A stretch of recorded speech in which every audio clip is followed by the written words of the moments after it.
अपनी आन शीस कट जाए। मत झुको अनय पर भले व्योम फट जाए। दो बार नहीं यमराज कंठ धरता है, मरता है जो एक बार ही मरता है। तुम स्वयं मरण के मुख पर चरण धरो रे, जीना हो तो मरने से नहीं डरो रे। After China's attack on India in 1962, when the nation became docile, these inspiring words were composed by the national poet Ramdhari Singh Dinkar to rekindle people's courage and the feeling of sacrifice. Dinkar is an immortal figure in the world of poetry.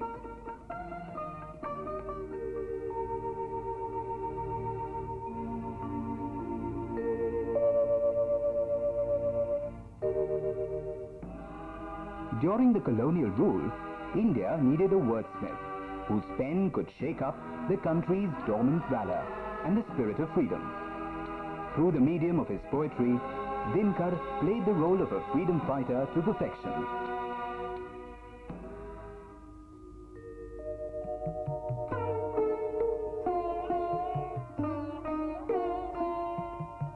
In the history of Indian literature, patriotic poems were also written in Hindi prior to Dinkar.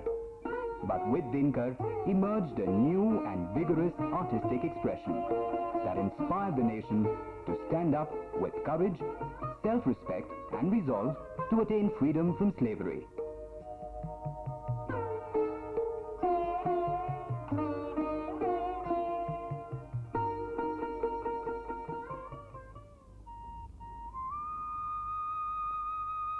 On 23rd September 1908, an extraordinary child, Ramdhari Dinkar, was born in the family of an ordinary farmer in Simaria village in Munger district of Bihar on the banks of the river Ganga.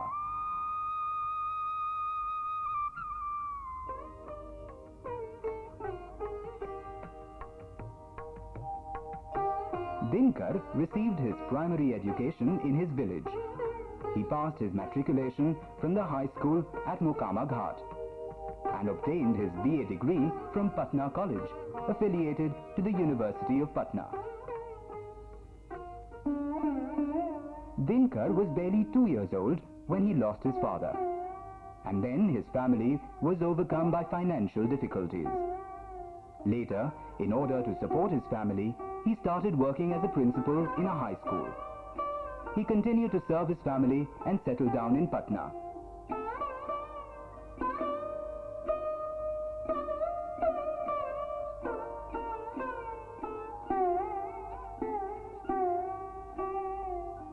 The poet inside him was born right during his student days.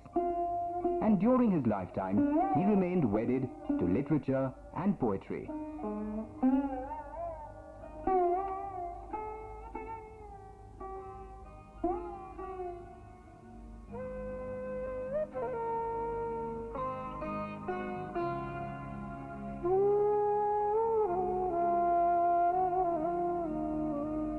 बेचैन है हवाएं हर ओर बेकली है, कोई नहीं बताता किश्ती किधर चली है। मझधार है भंवर है या पास है किनारा, या नाश आ रहा या सौभाग्य का सितारा। In 1934, he gave up his job of a school teacher and accepted the post of a sub-registrar under the Bihar government. His friends and admirers were greatly upset as their dear poet friend was going to be trapped in the bureaucratic maze. They advised Dinkar to forsake one of the two, either poetry or the job. But true to his mettle, Dinkar sustained both his job and his poetry. This clearly shows that he could not only fight his circumstances, but if required, could also strike a balance between the two extremes. However, as a dedicated poet, Dinkar always put his job at stake, but never his poetry. जब हृदय हृदय पावक से भर जाएगा, भारत का पूरा पाप उतर जाएगा, देखोगे कितना प्रलय चंड होता है, असिवंत हिंद कितना प्रचंड होता है, बाहों से हम बुद्धि अगाध खाएंगे, धस जाएगी ये धरा अगर चाहेंगे, तूफान हमारे इंगित पर ठहरेंगे, हम जहाँ कहेंगे मेघ वहीं ठहरेंगे।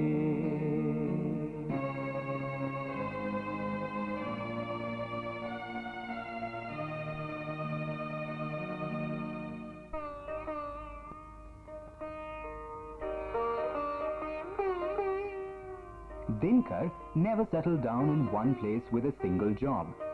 In 1947, he was appointed the Deputy Director of the Publicity Department in the Bihar government. Dinkar had always nurtured a dream of creating an educated human society. So when he was invited to be the Vice Chancellor of the University of Bhagalpur, he happily accepted the offer. However, when he saw petty greed and casteist tendencies plaguing the lofty field of education, he lost no time in sacrificing this coveted post as well.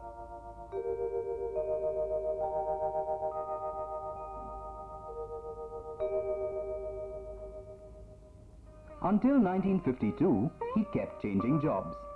But finally, he contested the Rajya Sabha elections. For 12 long years, he remained a member of parliament from Bihar. In appreciation of Dinkar's deep love for literature, the then Prime Minister of India, Lal Bahadur Shastri, appointed him as Hindi language advisor to the government. In the meantime, Dinkar's place as a revolutionary poet in Hindi had been sealed, and people began reciting every verse that emerged from his patriotic pen. Benumbed ashes of yore have been inflamed, mud swaggers upon wearing the golden crown. Listen to the thunder of time. Vacate the throne, here come the people. Dinkar might have worked for the British, but despite being a government servant, he never let his revolutionary feelings be suppressed, and never renounced his dedication to his own country. In a way, the core objective of his poems was to fortify the national language and national unity.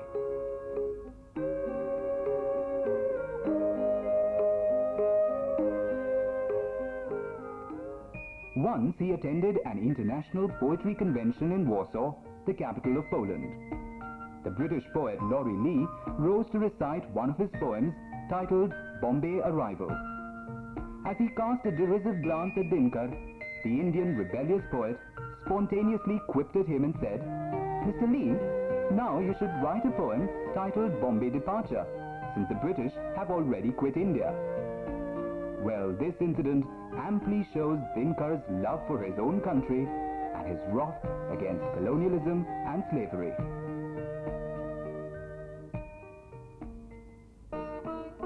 Dinkar's admirers and critics included not just writers, but a host of national leaders as well. Pandit Jawaharlal Nehru was also one of his friends and admirers. Nehru said, "Each and every word pouring out of Dinkar's pen lends strength to the fervor of nationalism." Dinkar truly personified the glowing sun of the Hindi literary world.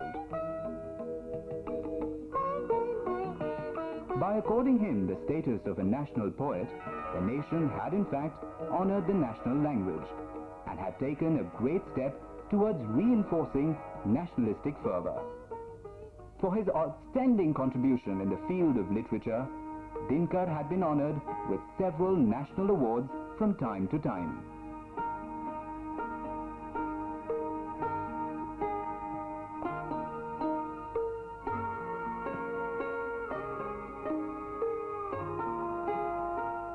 In 1959, he was awarded the Padma Bhushan, and in 1973, he was honored with the Jnanpith Award, the supreme honor in the field of Indian literature.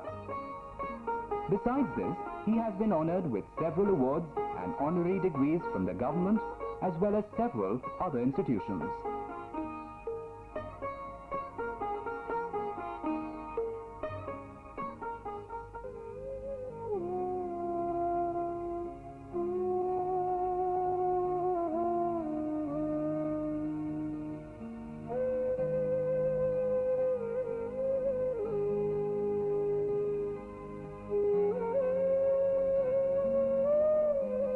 On 24th April 1974, this immortal soldier of Hindi literature and a national poet took leave of this world. He bid farewell forever with these lines. I wish to be born as a poet forever and ever, to douse the worldly splendor with the light of my being.